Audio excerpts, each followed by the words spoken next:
नमस्कार दोस्तों, ISPCS पाठशाला में आप सभी का स्वागत है। इस वीडियो में मैं आपके लिए एक RTI कॉपी आया हूँ GS1 के, जिसके थ्रू हम ये जानने की कोशिश करेंगे कि GS1 में मार्किंग कैसी होती है और स्टैटिक्स में क्या स्टेप मार्किंग मिलती है कि नहीं मिलती है।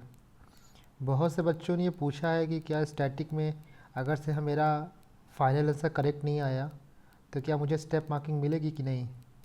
तो इस वीडियो में हम यही देखने की कोशिश करेंगे क्या स्टैटिस्टिक्स में स्टेप मार्किंग मिलती है कि नहीं मिलती है। जैसा कि आप सभी जानते हैं, आपको GS1 में टोटल 3 पार्ट होते हैं। इसमें से पार्ट 1 में आपको हिस्ट्री होता है, जिसमें आपको 3 क्वेश्चन करने होते हैं। पार्ट 2 में आपको करंट अफेयर या फिर IR पोर्शन होता है, जिसमें आपको 3 क्वेश्चन करने होते हैं।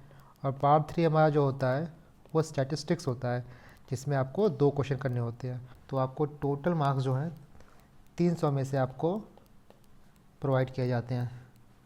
तो जैसा इस कॉपी में हम देख सकते हैं कि इन्होंने पहले क्वेश्चन जो है वो स्टैटिस्टिक्स का अटेम्प्ट किया है, क्योंकि यहाँ पर आप देख सकते हैं पेज नंबर 1 to 3 और 0 to 7 में इन्होंने स्टैटिस्टिक्स का अटेम्प्ट किया है, जिसमें इनको 30 और 36 मतलब ऑलमोस्ट पूरे मार्क्स मिले हैं। बस एक क्वेश्चन में इनके एक स्टैटिस्टिक्स का एक पार्ट जो है वो गलत हो गया है, इसलिए उसमें इनको मार्क्स काटा गया है। क्योंकि स्टैटिस्टिक्स में टोटल एक क्वेश्चन में 6 पार्ट होते हैं, जिसमें से आपको हर पार्ट जो होता है वो 6 मार्क्स का होता है। तो आप यहाँ देख सकते हैं इनको 300 में से 190 मिला है GS1 में, जो one of the highest marks था उस ईयर में। ये 63rd BPSC में इसकी आपको कॉपी दिखा रहे हैं, जिसका एग्ज़ाम 2019 में हुआ था। तो इनको 190 मिला है 300 में से, जो कि one of the highest marks है। तो चलिए हम देखते हैं इनकी मार्किंग स्कीम क्या थी। तो यहाँ देखिए पहला खंड ख मतलब स्टैटिस्टिक्स का पार्ट है ये पहला क्वेश्चन है स्टैटिस्टिक्स का।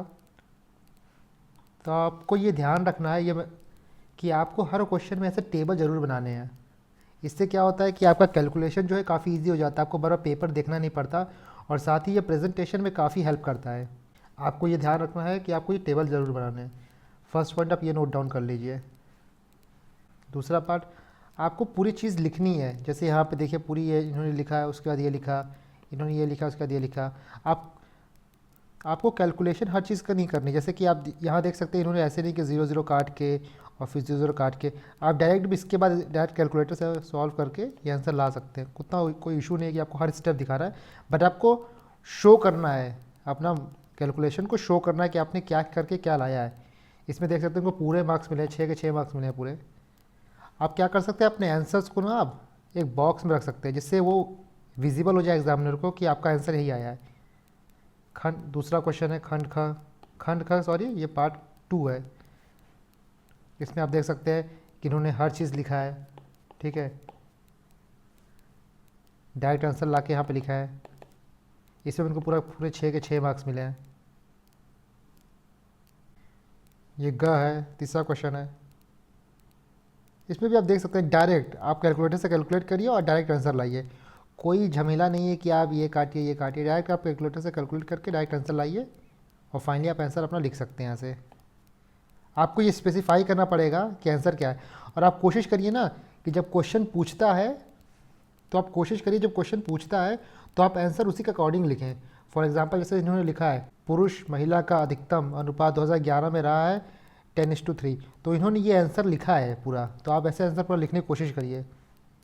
घ में यहाँ देखिए इनको 0 मार्क्स मिले हैं, इसमें उन्होंने पूरा अटेम्प्ट भी नहीं किया, प्लस जो थोड़ा सा भी अटेम्प्ट किया उसमें इनको कोई मार्क्स नहीं मिले। इससे हम ये देख सकते हैं कि आपको स्टेप मार्किंग मिलेगा कि नहीं मिलेगा, ये एग्जामिनर के माइंड पर डिपेंड करता है। अगर से आपका क्वेश्चन गलत हुआ, फाइनल आंसर नहीं आया, तो ज़रूरी नहीं है कि एग्जामिनर आपको स्टेप मार्किंग दे ही दे। तो आप ये कर सकते हैं, जब आप घर पे आते हैं आंसर कैलकुलेट करते हैं ना, तो आपका अगर स्टैटिस्टिक्स के किसी क्वेश्चन में आंसर करेक्ट नहीं आया है तो आप उसको मान के चलिए कि उसमें आपको स्टेप मार्किंग नहीं मिलेगी। ये लास्ट पार्ट है, इसे भी देखिए उन्होंने वैसे किया है, सब कुछ क्वेश्चन के साथ कैलकुलेट किया, उसमें उनको पूरा का पूरा 6 के 6 मिले हैं।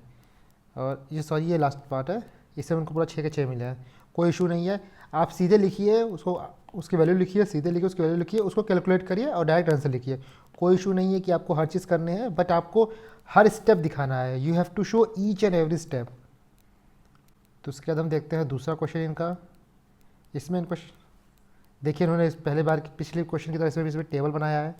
टेबल आप याद रखिए, बहुत ज़रूरी है बनाना, आपको बहुत फ़ायदा करेगा एग्ज़ाम में भी, और ये अच्छा इंप्रेशन भी देता है। ये पहला पार्ट है, इसमें देखिए इनको पूरे पूरे मार्क्स मिले हैं। आप यहाँ देखते जाइए कि इनके लिखने का तरीका क्या है, और कॉपी कितनी साफ़ है इनकी। आप ये देख सकते हैं कॉपी कितनी साफ़ है, कोई कट्टम कुट्टम नहीं है, कोई क्रॉस नहीं है, एकदम जहाँ पे लिखा है टू द पॉइंट लिखा है, पिन पॉइंटेड चीज़ें लिखी हैं, और पूरी तरह से चीज़ें साफ़ हैं यहाँ पे। देखिए यहाँ पे फाइनल आंसर आया है, और आप ये देख सकते हैं कि हर क्वेश्चन के बाद इन्होंने आंसर लिख दिया है कि आपका यहाँ आंसर आ रहा है। पर मैं आपको एक और टिप दे रहा हूँ कि आप आंसर लिखने के बाद इसको बॉक्स में बना दीजिए, ये काफ़ी अच्छा लगेगा, काफ़ी विजिबल होगा। ये ख है, यहाँ भी आप देख सकते हैं उसी तरह उन्होंने सब कुछ किया है। ग्राम उद्योग प्रवृत्ति योजना का व्यय लिखा है, उसके बाद इस मान लिखा है, इसको लिखा है। यूनिट आप पूरा हमेशा लिखिए, यूनिट को आप भूलिए मत लिखना। CR है, करोड़ है, तो आप उसको पूरा लिखिए, और फाइनल ये आंसर हो गया। इन्होंने देखिए दोनों लिखा है, इसको रेशियो और इसको ये भी। क्या पता एग्जामिनर के पास क्या हो, ये हो या ये हो, तो उन्होंने दोनों चीज़ को स्पेसिफाई कर दिया है कि भाई ये रेशियो ये है और उसका फाइनल आंसर ये है, उसको काट के फाइनल आंसर ये आ रहा है। ग देखिए, इसमें इनको पूरे मार्क्स मिले हैं, देख सकते हैं आप। इनकी कॉपी में बहुत कुछ सीखने की चीज़ें ये हैं कि आप, बहुत से लोग पूछते हैं कि पूरे काट के हमको सॉल्व करने क्या, तो वो ज़रूरत नहीं है। आप डायरेक्ट आंसर लिख सकते हैं, जो आपके फाइनल आंसर आए। आप यूनिट लिखिए, आप कॉपी साफ़ रखिए, और आप फाइनल आंसर एग्जामिनर को शो करिए कि मेरा फाइनल आंसर आ चुका है। एग्जामिनर को आपकी कॉपी में खोजना ना पड़े कि भाई कहाँ है फाइनल आंसर, कहाँ है कहाँ नहीं है। एग्जामिनर की लाइफ आप इजी करिए, उसको हर चीज़ विजिबली करिए। एग्जामिनर देखिए, यूनिवर्सिटी के जो प्रोफेसर्स होते हैं वो है, आपको पेपर वैसे लिखने हैं जैसे आप यूनिवर्सिटी में लिखते थे ना, पेपर एकदम वैसे लिखने हैं। आपको ज़्यादा सोचना नहीं है कि भाई मैं ऐसे लिखूँ वैसे लिखूँ, जैसे आप एग्ज़ाम में पेपर लिखते हैं, यूनिवर्सिटी में लिखते थे पेपर, वैसे लिखिए। बट इसमें क्या होता है कि आप कहानी नहीं लिख सकते हैं, आपको चीज़ें टू द पॉइंट लिखनी पड़ेंगी जो क्वेश्चन में पूछा गया है। You don't have to beat around the bush, आपको डायरेक्ट आंसर लिखने हैं। इसे देखिए इनको पूरे के पूरे 6 मार्क्स मिले हैं, आंसर उनका सही आया है, डायरेक्ट इससे लिखे आंसर किया इन्होंने। देख रहे हैं आप, हर पार्ट को कवर करिए, क्वेश्चन में जितने पार्ट पूछेंगे आप सबको कवर करिए। ये देखिए जिससे इनको 6 मिले हैं, इस पार्ट पे इनको पूरे 36 के 36 मार्क्स मिले हैं। क्वेश्चन 36 मार्क्स का थे, पूरे के पूरे मिले हैं, तो आप यहाँ देख सकते हैं। अब हम आते हैं हिस्ट्री पे। ये खंड 1 है, ये हिस्ट्री का क्वेश्चन है। उस साल हिस्ट्री में क्वेश्चन आया था, describe the significance of Gandhi ji social and cultural thought, Gandhi ji के सामाजिक एवं सांस्कृतिक विचारों की महत्ता का वर्णन कीजिए। तो आप देख सकते हैं कि इन्होंने कैसे किया। इन्होंने इंट्रो जो किया है वो बहुत बड़ा इंट्रो नहीं किया है, वो इंट्रो इन्होंने 3-4 लाइन का किया है। आप 4 या 5 लाइन का जा सकते हैं, और उसका डायरेक्ट आप पॉइंट को यूज़ कर सकते हैं। धर्म और राजनीति, इसके बारे में उन्होंने बताया है। संस्कृति, इसके बारे में उन्होंने बताया है। देख सकते हैं पैराग्राफ का उन्होंने काफ़ी अच्छा यूज़ किया है। आप पैराग्राफ को बहुत बड़ा बड़ा मत लिखिए, 4-4 लाइन का पैराग्राफ मोर देन सफिशिएंट है, मोर देन इनफ है। बहुत बड़े बड़े पैराग्राफ मत लेकर चलिए, आप 4 लाइन के पैराग्राफ सबसे परफेक्ट होते हैं, सबसे बेस्ट होते हैं। संस्कृति देख लिया आपने, शिक्षा देख रहे हैं आप। इन्होंने हेडिंग को काफ़ी एविडेंट कर दिया है कि मेरा यही है। आप हेडिंग यहाँ डालिए और एक लाइन के बाद शुरू करिए। बहुत बच्चे यही हेडिंग डालते हैं और यहीं से शुरू कर देते हैं, तो वो हौच पौच हो जाता है। आप हेडिंग यहाँ डालिए और आराम से यहाँ शुरू करिए। आपके पास काफ़ी पेजेस होते हैं लिखने के लिए, कोई टेंशन की बात ऐसी है नहीं। देखिए यहाँ पे वर्ण व्यवस्था, कास्ट सिस्टम, अहिंसा, देख रहे हैं आप। साध्य एवं साधना का सातत्व, इनको इसमें 21 मिले। जैसी इनकी प्रेजेंटेशन थी, जैसी इनकी राइटिंग थी, उसमें 21 इनको थोड़े कम मिले हैं। पर फिर भी उस साल थोड़े मार्क्स कम आ रहे थे, इसमें ज़्यादा कम नहीं आ रहे थे पर थोड़े कम थे, तो उस हिसाब से इनका 21 सही है। क्वेश्चन नंबर 4 इन्होंने अटैम्प्ट किया है। क्वेश्चन नंबर 4 था causes and result of revolt of Santhal in Bihar. तो सांथाल पे क्वेश्चन था। इन्होंने देखिए सबसे अच्छी चीज़ है कि ये एक मैप बनाया है, मैप को बॉक्स में रखा है। आप बॉक्स के बाद यहाँ पर फिगर नंबर भी लिख सकते हैं। फिगर नंबर ये है 1 2 3, जो आपके कॉपी में जितने फिगर होंगे उस तरह लाइन्स आने लगेंगे। ये वन ऑफ द बेस्ट चीज़ है। आप बॉक्स बनाइए, आप फिगर जरूर दिखाइए। किसी भी चीज़ में आप मैप्स कोट्स कर सकते हैं, इकोनॉमिक सर्वे को कोट कर सकते हैं, आप बजट को कोट कर सकते हैं, आप गवर्नमेंट की स्कीम लिख सकते हैं, आप मैप दिखा सकते हैं, आप फ्लो चार्ट दिखा सकते हैं। ठीक है, ये सब चीज़ें आप यूज़ कर सकते हैं एग्ज़ाम में अपने अपने आंसर को दूसरों से अलग बनाने के लिए।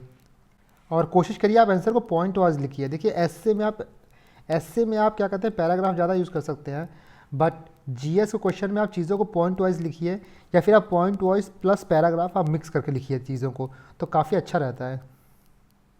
आर्थिक कारण, क्या क्या कारण थे, सामाजिक धार्मिक कारण, डिफरेंट कारण की उन्होंने बात की है, राजनीतिक कारण, देख रहे हैं इन्होंने पॉइंट दिया है, कारण बताए हैं, उसका उसको पैराग्राफ में लिख दिया है।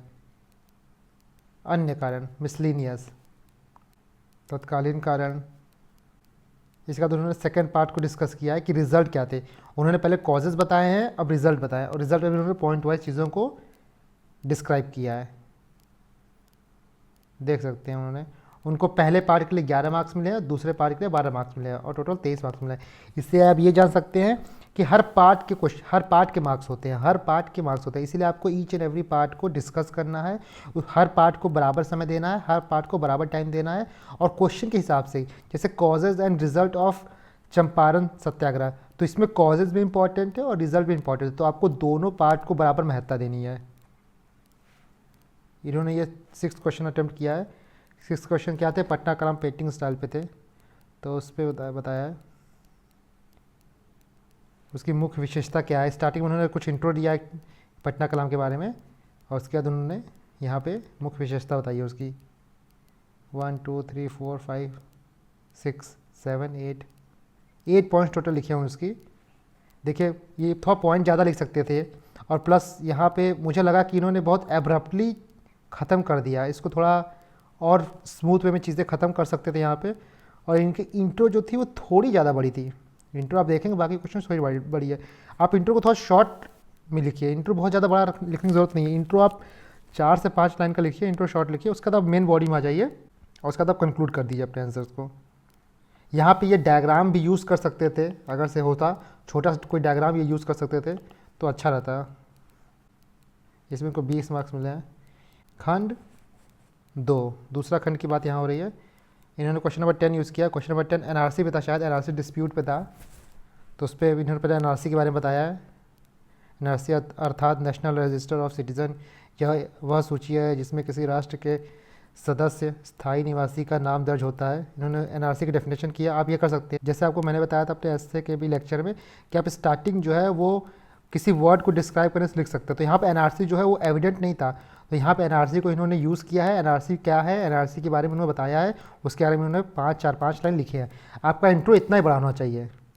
उसके बाद इन्होंने मेन बॉडी पे आ गए हैं। विभिन्न राजनीतिक मंशा क्या थी इसके बारे में उन्होंने लिखा है, इसका क्या परिणाम पड़ेगा, इंटरनेशनल इम्पैक्ट क्या है उसके बारे में बात किया है इन्होंने। तो देख सकते हैं इन्होंने इस क्वेश्चन को मेनली इन्होंने पैराग्राफ में टैकल किया है, पर पॉइंट वाइज टैकल किया है, बट इन्होंने पॉइंट में नंबर नहीं दिया, इन्होंने डॉट दिया। आप ये भी कर सकते हैं, बट नंबर दे दीजिए तो आपके लिए ज़्यादा सही रहेगा, क्योंकि एग्जामिनर को एविडेंट रहेगा कि आप इतने पॉइंट लिखे हैं। एग्जामिनर जनरली देखना चाहता है कि किस क्वेश्चन में आपने कितने पॉइंट लिखे हैं। अगर बड़ी क्वेश्चन तो उसमें आपको ज़्यादा पॉइंट लिखने पड़ेंगे, तो इन्होंने किया, ये भी सही है। ठीक है, उसमें 20 मिला इन्होंने। पहले पार्ट में उनको 7 मिला, दूसरे पार्ट में 7 मिला, तीसरे पार्ट में उनको 7 मिला है। पहले पार्ट था कि आप एनआरसी की डिस्प्यूट के बारे में जानते हैं कि नहीं, तो उसमें इनको 7 मिला है। दूसरा पार्ट था कि क्या पॉलिटिकल इंटेंशन थी बिहाइंड इट, उसके लिए 7 पार्ट मिला है, 7 नंबर मिले हैं। और तीसरा पार्ट था कि इंटरनेशनल इम्पैक्ट क्या होगा, उसमें इसको 6 मार्क्स मिले, इसमें इनको 20 मार्क्स मिले। 20 marks is the good enough marks. इनको तब भी इस क्वेश्चन में 23 से 24 मार्क्स स्कोर कर सकते थे। ये दूसरा क्वेश्चन है, 2+2 डायलॉग के बारे में बात की गई है इस क्वेश्चन में। इन्होंने देखिए उसी तरह 4 से 5 लाइन की अपनी इंट्रो लिखा है। इसका डायरेक्ट इन्होंने थोड़े उसके बारे में थोड़ा बताया है, उसका करंट सिग्निफिकेंस क्या है उन्होंने ये बताया है, और डायरेक्ट उसके बाद उन्होंने क्वेश्चन पे आ गए हैं। देख सकते हैं आप यहाँ भी सारी पॉइंट वाइज उन्होंने क्वेश्चंस को डील किया है, हर पॉइंट वाइज क्वेश्चन को डील किया उन्होंने। देख रहे हैं आप, पॉइंट वाइज क्वेश्चन डील किया है। उनको 21 मार्क्स मिला है। पहले में 7 मार्क्स मिले, दूसरे में 14 मार्क्स मिले हैं। पहले में 7 मार्क्स इसलिए मिले क्योंकि पहला क्वेश्चन सिर्फ था कि 2+2 डायलॉग है क्या, व्हाट इज़ 2+2 डायलॉग, तो क्वेश्चन कम मार्क्स के थे ही। दूसरा क्वेश्चन यह था कि आपको 2+2 dialogue between India and USA in context to India and Iran bilateral relationship आपको डिस्कस करना था, तो ये था। तो वो बड़े मार्क्स का था, तो उसमें ज़्यादा मार्क्स मिला है उनको, 14 मार्क्स। सही है मार्क्स ये भी। इसके बाद उन्होंने क्वेश्चन नंबर 7 अटैम्प्ट किया। क्वेश्चन नंबर 7 जो था बिम्स्टेक पे था।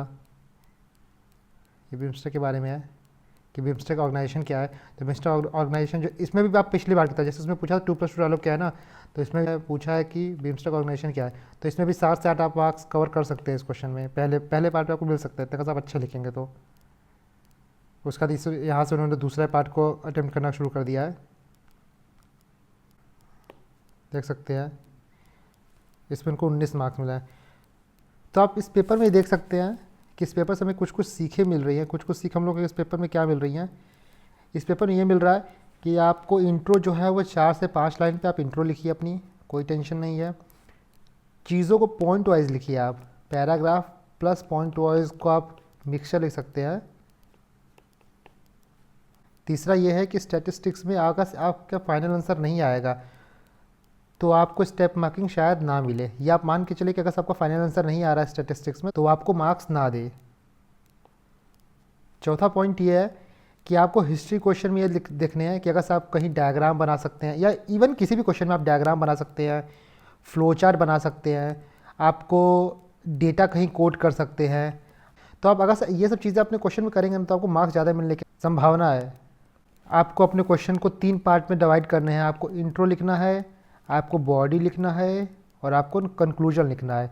ये 3 पार्ट लिखने हैं। आपको मेक श्योर करना है कि आप ईच एंड एवरी पार्ट को आप आंसर करें, क्योंकि हर पार्ट के मार्क्स होते हैं। आप और क्वेश्चन में कोशिश करिए कि एग्जामिनर को दिख जाए कि आपका पार्ट 1 का आंसर ये है और पार्ट 2 का आंसर ये है। ये एविडेंट रहे कि भाई आपने दोनों पार्ट को आंसर कर दिया है। तो दोस्तों ऐसे ही मैं और भी आपके लिए बीपीएससी से रिलेटेड, यूपीएससी से रिलेटेड और यूपीपीसीएस से रिलेटेड कंटेंट लाता रहूँगा। तब तक के लिए stay healthy and God bless you all. और फ्रेंड्स, मेरा टेलीग्राम का चैनल की लिंक डिस्क्रिप्शन में दिया गया है, आप उस लिंक पे जाकर उसको ज्वाइन कर सकते हैं। मैं वहाँ पे अपने नोट्स और पीडीएफ अपलोड करता रहता हूँ। Thank you.